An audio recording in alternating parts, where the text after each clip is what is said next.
Jean-Marc Sabatier, bonjour. Bonjour Karl.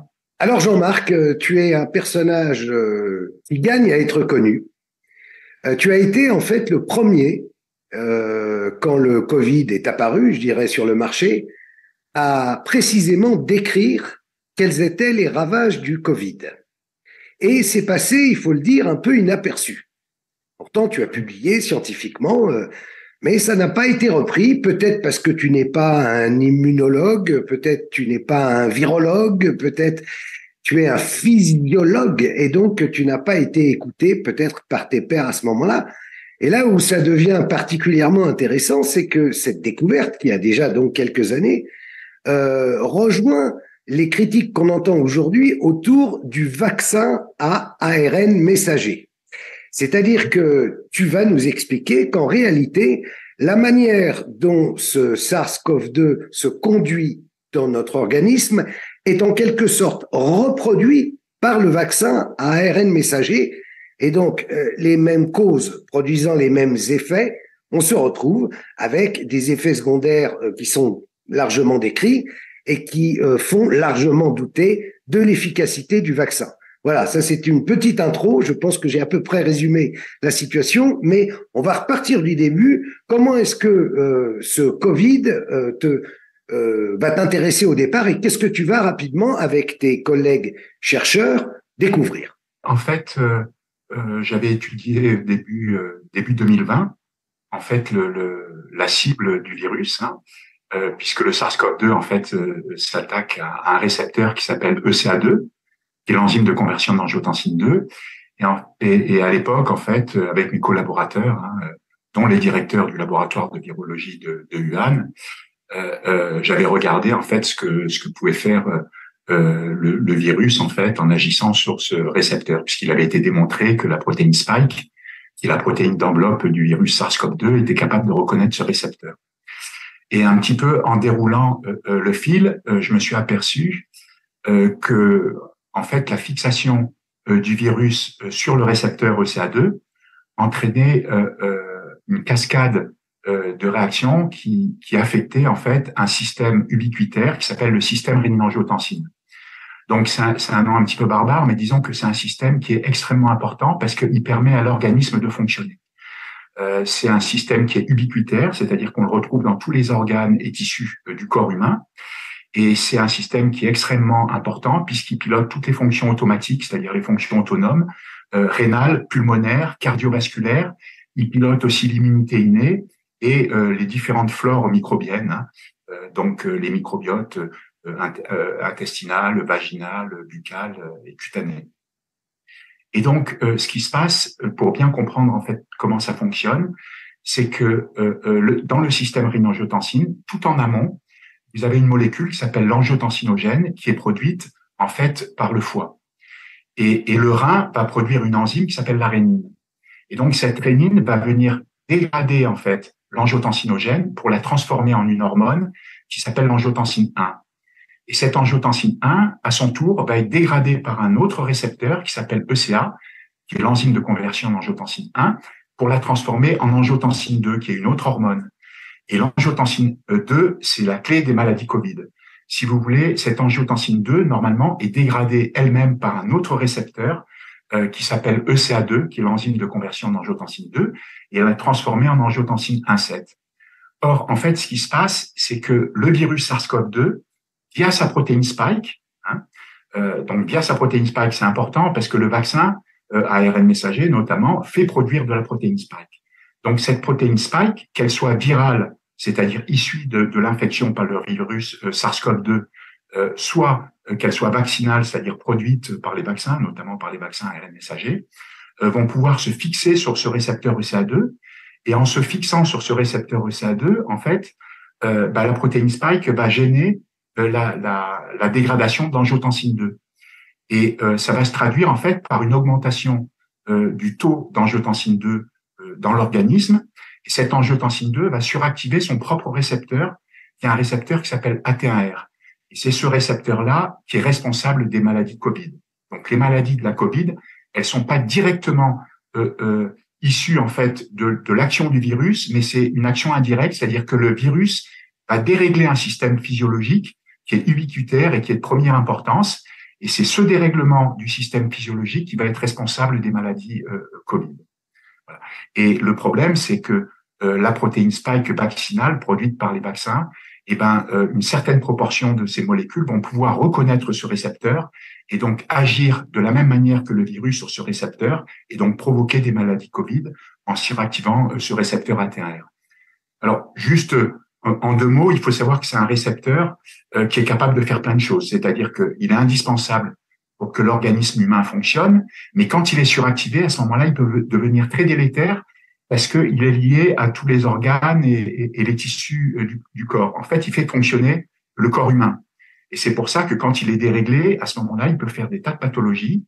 Et c'est ce qu'on observe dans les maladies Covid, qui sont très variées, qui peuvent affecter le système nerveux, le système gastro-intestinal, le système cardiovasculaire. En fait, c'est parce que il agit sur directement, il est relié à des tas d'organes et tissus, et donc il peut avoir une action néfaste sur tous ces organes et tissus. Juste une question, comment se fait-il que ce système qu'on appelle SRA, Oui. et que tu décris, que vous décrivez, les autres ne le connaissaient pas, ce système, ils n'y ont pas prêté attention au départ? J'avoue que c'est un mystère pour moi parce que moi, je l'avais identifié rapidement.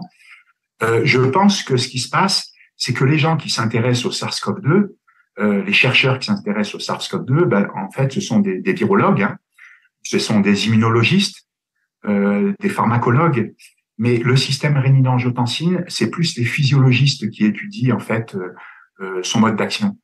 Et les physiologistes, dans la majorité des cas, ne connaissent pas, ne s'intéressent pas au virus, ne s'intéressent pas à l'immunologie. Ils sont très pointus en physiologie, mais bon, l'immunologie et puis la virologie, ce sont d'autres disciplines. Et en fait, pour pouvoir bien appréhender le virus, il faut être à cheval sur plusieurs disciplines. C'est-à-dire qu'il faut s'intéresser un peu à la virologie, aussi à la physiologie, à la pharmacologie. Et je pense que c'est pour ça que les gens n'ont pas identifié en fait l'importance du système rénine-angiotensine dans le mode d'action du virus. Parce qu'il faut savoir que ce virus-là, particulièrement, le SARS-CoV-2, il a un mode d'action qui est complètement atypique parmi les virus. C'est-à-dire qu'en fait, il va dérégler un système et c'est ce système déréglé qui va provoquer les maladies Covid. Et ça, c'est complètement inhabituel pour un virus. Par exemple, quand vous prenez le VIH, il va s'attaquer aux lymphocytes, aux macrophages, et puis il va tuer ces cellules. Et puis là, le SIDA, c'est-à-dire le syndrome d'immunodéficience acquise, il va être directement dû à la déficience en fait des cellules du système immunitaire, à la déplétion des cellules qui vont être directement attaquées par le virus VIH.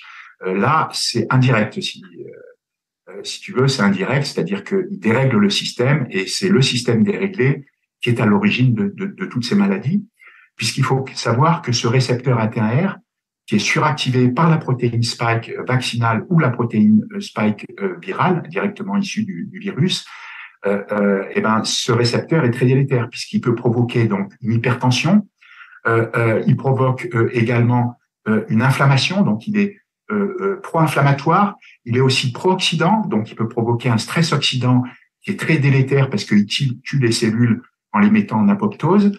Il est pro-angiogénique, donc il peut lancer des cancers, faire grossir des tumeurs parce qu'il va favoriser la vascularisation, donc le grossissement des vaisseaux sanguins. Il faut savoir que aussi il est pro-thrombotique, donc il va pouvoir lancer des thromboses, donc des occlusions de vaisseaux sanguins. Il va être aussi pro-hypoxémique, c'est-à-dire qu'il va diminuer la charge en dioxygène des globules rouges. Et évidemment, c'est très important pour alimenter en oxygène les tissus et organes du corps humain. Donc, il est aussi pro-hypoxique, c'est-à-dire qu'il nous met en déficit de dioxygène pour alimenter justement nos tissus et nos organes. Il est également pro-fibrosant, en provoquant la fibrose donc d'organes, comme les poumons, comme le cœur. Il est aussi pro-hypertrophique parce qu'il fait gonfler les organes, justement puisque le système rénine-angiotensine est impliqué dans la différenciation et la multiplication cellulaire. Donc, on comprend mieux pourquoi il peut agir et provoquer aussi des cancers, puisque dans les cancers, vous avez une prolifération anarchique des cellules. Et puis, il fait chuter également le monoxyde d'azote, qui est une substance qui est très importante parce qu'elle est impliquée dans tous les phénomènes immunitaires, mnésiques et aussi inflammatoires. Donc, on comprend bien qu'il est capable vraiment de mettre le bazar dans le corps humain. Et c'est pour ça qu'il y a des tas de pathologies qui sont associées au dysfonctionnement du système rénine-angiotensin. Si on avait compris ça au moment où vous l'avez dit, c'est-à-dire dès début 2020, est-ce qu'on aurait cherché à traiter le Covid d'une façon différente? Bah oui, probablement, parce qu'en fait, on avait souligné justement dans cet article qu'on avait publié très tôt, hein, début 2020, on avait mis en évidence l'importance de la vitamine D, par exemple, pour contrecarrer des effets délétères du virus. À l'époque, personne ne parlait de la vitamine D et du SARS-CoV-2 et de la COVID-19. Hein. On a vraiment été les premiers à en parler. Et on avait mis en évidence vraiment l'importance de la vitamine D pour plein de raisons. Parce que la vitamine D, c'est déjà un régulateur négatif du système rénine-angiotensine. Donc ça, c'était très important parce que c'est un inhibiteur de la rénine. Et la rénine transforme l'angiotensinogène en angiotensine 1. Et l'angiotensine 1 est le précurseur de l'angiotensine 2 qui, en excès, met le bazar dans le corps humain en agissant justement sur ces récepteurs AT1R. Et donc, en fait, ce qu'il aurait fallu faire dès le début, c'est de procéder à une forte supplémentation des personnes en vitamine D, qui était essentielle. Alors, il y a certains pays qui l'ont fait, notamment l'Angleterre, mais ils se sont complètement, je dirais, loupés au niveau de la quantité de vitamine D, hein, de la supplémentation, puisqu'ils ont fourni une supplémentation qui était équivalente à 408 de vitamine D. Et on était vraiment complètement en dehors des doses, hein, puisque c'est pas, il fallait donner au moins 10 fois plus au minimum pour être dans les bonnes doses d'activité de la vitamine D. Alors, Jean-Marc, est arrivé le vaccin à ARN messager. Oui. Le problème de ce vaccin à ARN messager, si j'ai bien compris ce que vous expliquez, c'est qu'il procède un peu de la même façon que le virus du SARS-CoV-2, le Covid-19. Oui, tout à fait. Oui. En gros, tous les vaccins connus actuellement incluent la protéine spike ou font exprimer de la protéine spike. Et le problème est là. C'est pour ça que ces vaccins sont pas réellement des vaccins parce qu'ils sont tous basés sur la protéine spike. Et la protéine spike pose un gros problème, c'est qu'elle est en elle-même délétère. C'est-à-dire que, par exemple, dans les vaccins ARN messagers, vous avez des nanoparticules lipidiques qui sont elles-mêmes délétères, mais vous avez surtout l'ARN messager qui va faire produire une protéine spike qui en elle-même est délétère. Et les autres vaccins produisent aussi, ont de la protéine spike délétère. Alors, pourquoi elle est délétère? C'est parce que l'antigène, c'est-à-dire la protéine spike, a été mal choisie au départ. Elle a été mal modifiée parce que ce qu'on a dans les vaccins, en fait, c'est une protéine spike qui est légèrement modifiée par rapport à la molécule naturelle. En fait, il faut savoir que la protéine spike, c'est comme un collier de perles qui fait 1273 perles. Pour chaque perle, vous pouvez substituer cette perle particulière par 19 autres types de perles. Ces perles-là sont en fait des résidus d'acides aminés. Et il existe 20 types d'acides aminés naturels. Et ce qui se passe, c'est que sur ce collier de 1273 perles, les concepteurs ont choisi de modifier 2 perles. Ce sont des perles qui sont en position 986-987. Et ils ont modifié ces perles par des résidus d'acides aminés qui s'appellent les prolines. Or, les prolines sont très particulières parce que justement, ce ne sont pas des acides aminés, ce sont des immunoacides. C'est-à-dire qu'ils n'ont pas de fonction alpha-NH2, ils ont un cycle avec un NH. Et c'est problématique, en fait, parce que cet acide aminé a une particularité, c'est qu'il fait une liaison particulière, une liaison chimique particulière avec la perle qui est en amont. C'est-à-dire que lorsque la perle est en position N, donc la proline en position N-1, vous avez un autre acide aminé et la liaison entre l'acide aminé en position N-1 et la position N, cette liaison, elle existe sous 2 formes isomères, une forme cis et une forme trans. Et dans ce cas-là, les concepteurs ont choisi de mettre 2 perles qui sont 2 résidus de proline en position donc 986-987, et ça veut dire que ce collier de perles, il est capable d'adopter 4 positions dans l'espace, justement au niveau de ces 2 perles. Parce que la liaison qui est en amont d'une proline peut être soit en configuration cis, soit en configuration trans. Ça veut dire que globalement, elle peut être en configuration trans-trans, cis-cis, cis-trans ou trans-cis. Alors concrètement, qu'est-ce que ça veut dire? Ça veut dire qu'au niveau de ces 2 perles, le collier peut prendre 4 orientations différentes. Et ce qui se passe, c'est que, si vous voulez, la protéine vaccinale, c'est la protéine S. Cette protéine S, qui est produite par exemple par les vaccins, elle doit s'associer par trimère, c'est-à-dire qu'en fait, la pointe du virus, la protéine de pointe, c'est-à-dire la spicule du virus, c'est une association de 3 protéines S. Et lorsque la protéine S s'associe en trimère par 3, elle forme la spicule qui ressemble à la spicule du virus. Et du coup, comme elle ressemble à la protéine du virus, une certaine proportion de cette association trimérique de protéines S est capable de reconnaître le récepteur ECA2. Et à ce moment-là, qu'est-ce qui se passe? Quand la protéine spike associée en trimère se fixe sur le récepteur ECA2, elle va faire exactement comme ferait le virus. C'est-à-dire qu'elle va gêner la dégradation d'angiotensine 2. Cette angiotensine 2 donc, ne va pas être dégradée en angiotensine 1,7.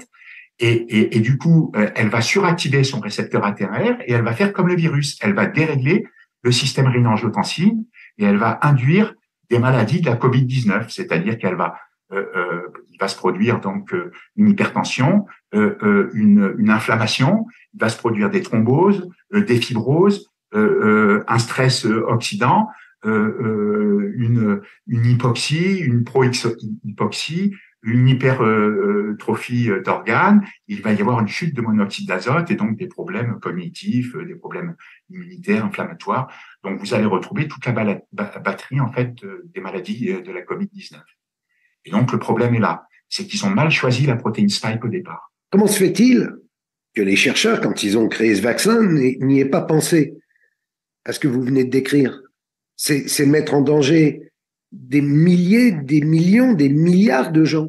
Oui, ben là, c'est assez incompréhensible. Alors, ce qu'il faut savoir quand même, c'est que il faut connaître un peu l'ingénierie des protéines pour savoir que substituer en fait un acide aminé par un autre acide aminé qui est la proline, ça induit en fait des changements conformationnels, c'est-à-dire que les personnes, les chercheurs ne le savent pas. Disons qu'il faut connaître un petit peu l'ingénierie des protéines et travailler dessus, disons pour savoir qu'il existe 2 formes isomères, des liaisons en amont.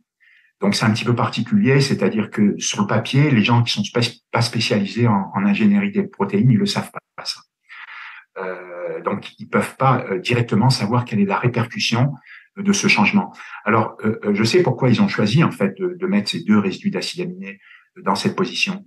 En fait, ils ont voulu induire, c'est-à-dire une conformation préfusionnelle à la protéine spike.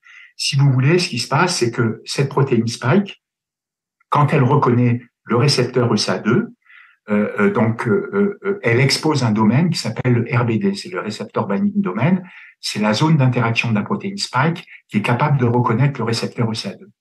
Et ce qu'ils ont voulu faire, ils ont voulu modifier donc les 2 résidus en position 986 et 987 de ce collier de perles pour pouvoir exposer ce domaine, justement pour que le système immunitaire soit capable de bien le voir, pour que le système immunitaire soit capable de se mobiliser contre cette région particulière qui est très importante, parce que c'est elle qui permet la reconnaissance de la protéine spike et donc du virus sur le récepteur ESA2.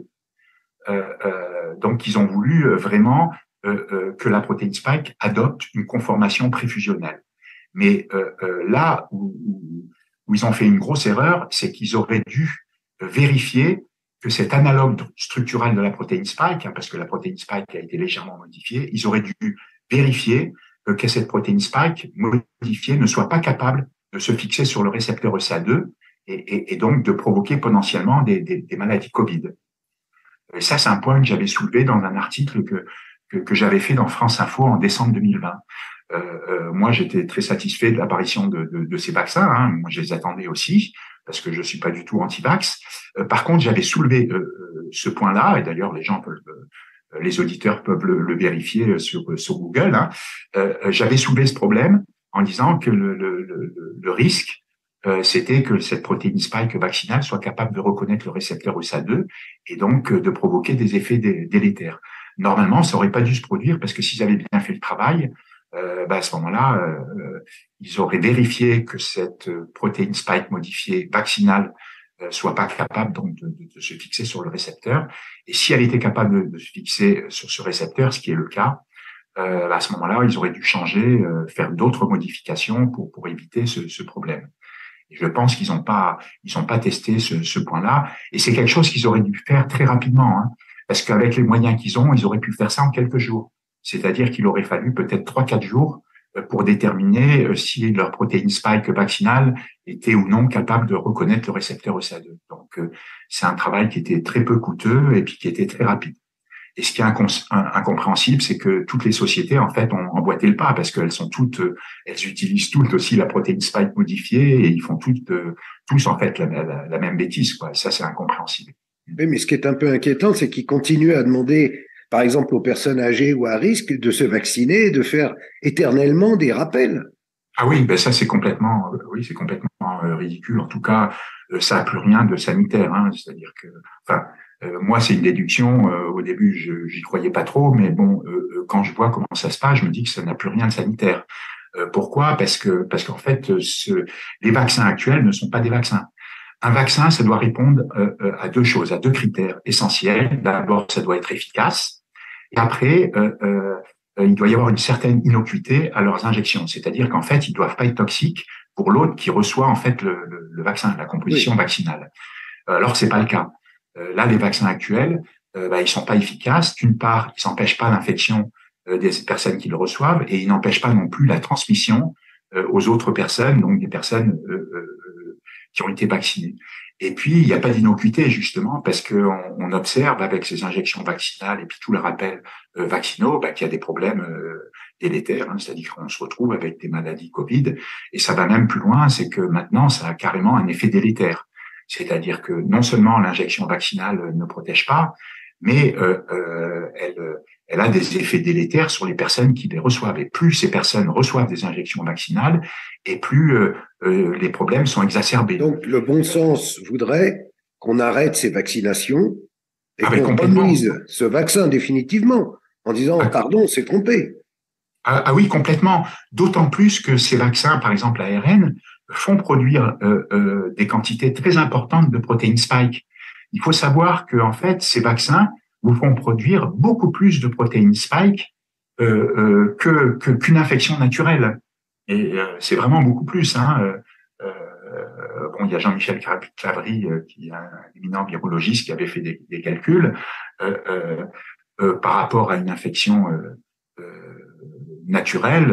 Par exemple, le liquide nasal affecté, il représenterait presque 7 mètres cubes lorsqu'on serait vacciné par le vaccin de Comirnaty, hein, de Pfizer-BioNTech, puisque là, on reçoit 30 microgrammes d'ARN messager qui va coder pour la protéine spike modifiée. Et puis, on arrive à 23 mètres cubes, l'équivalent de 23 mètres cubes de liquide infecté lors d'une injection par le vaccin Spikevax, enfin, le vaccin entre guillemets Spikevax de Moderna. Donc, les quantités sont énormes. Et puis, ce qu'il faut savoir, c'est que ces ARN messagers, contrairement à ce que disent beaucoup de personnes, ce sont pas des ARN messagers vaccinaux qui sont normaux. Hein. C'est-à-dire qu'on peut pas les comparer à des ARN messagers normaux qui sont dégradés rapidement.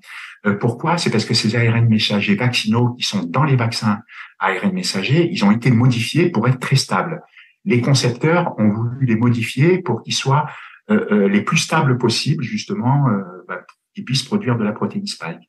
Et à la limite, ils ont le défaut de leur qualité, c'est-à-dire qu'ils ont été tellement stabilisés que justement, ils sont très résistants à la dégradation par les RNAs, et donc ils ont une demi-vie qui va être très supérieure à des ARN messagers normaux. C'est-à-dire que virtuellement, ces ARN messagers vaccinaux vont pouvoir être traduits en plusieurs protéines spike. Et donc, ils vont pas être dégradés après avoir traduit l'ARN messager en une protéine spike par les ribosomes. Et donc, ça, c'est problématique. Donc, ça veut dire que on est des milliards à avoir été vaccinés, euh, vraisemblablement pour rien du tout, et Oui. qu'on va le payer dans les années qui viennent ou pas? Alors, c'est le très gros risque, oui. C'est le très gros risque.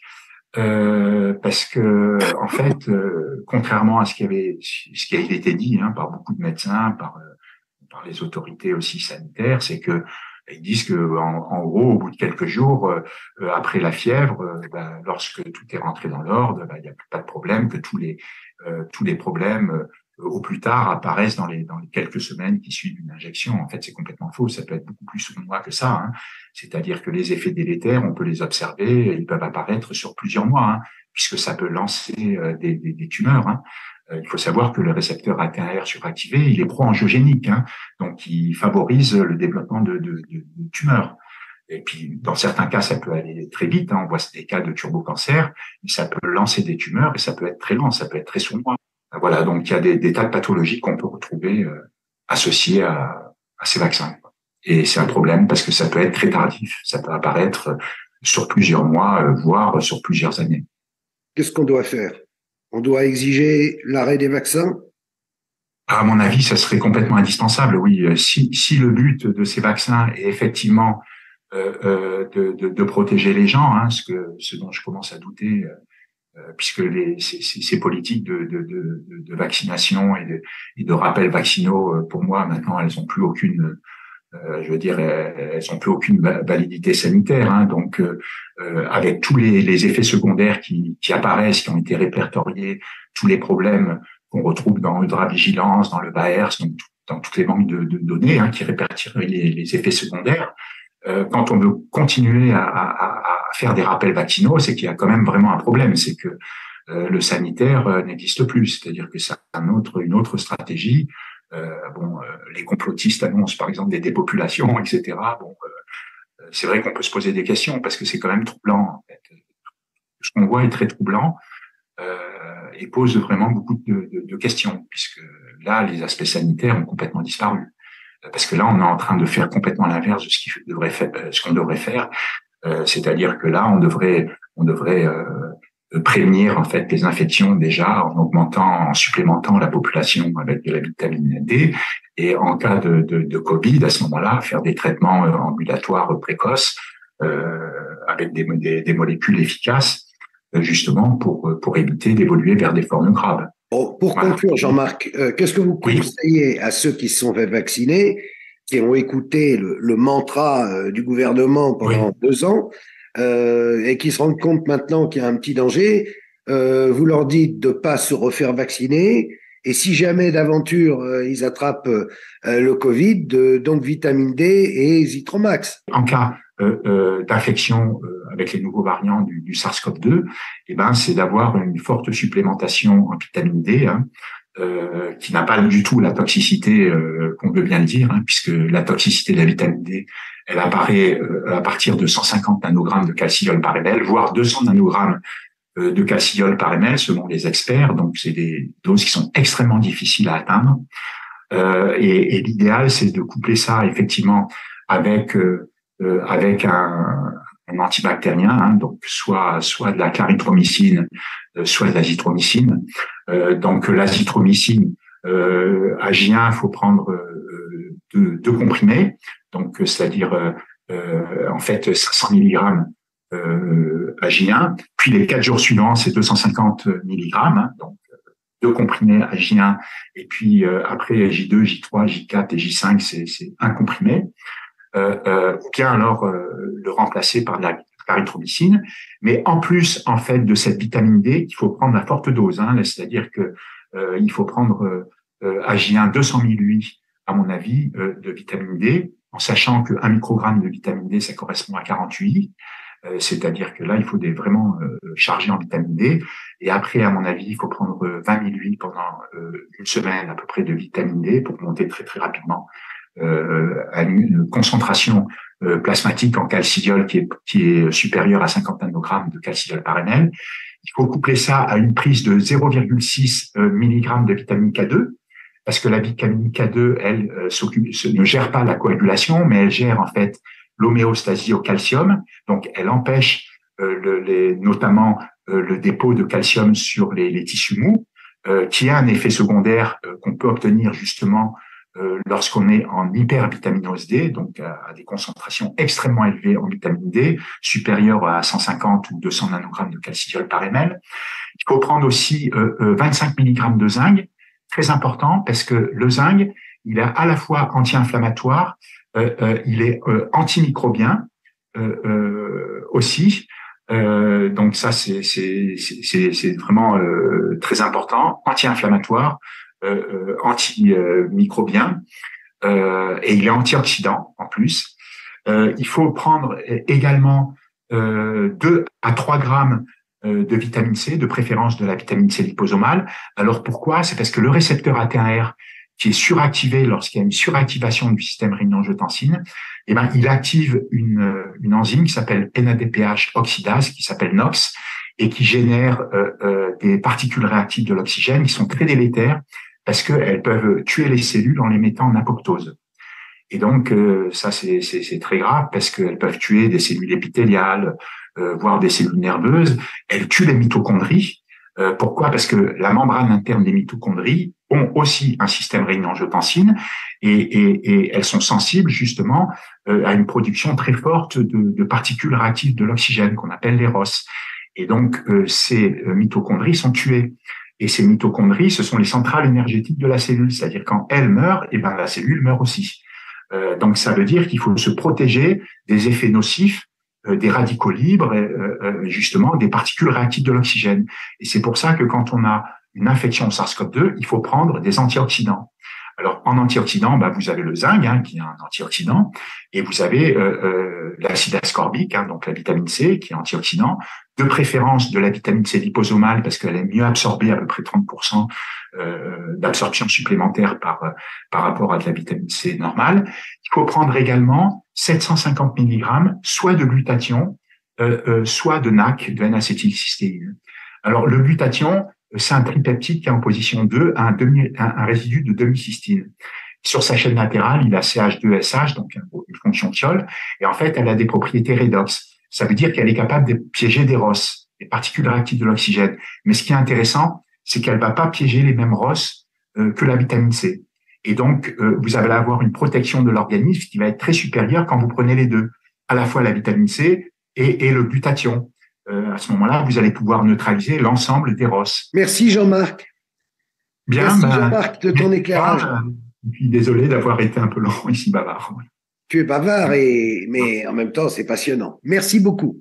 Merci. Au revoir. Et à bientôt. Oui, merci.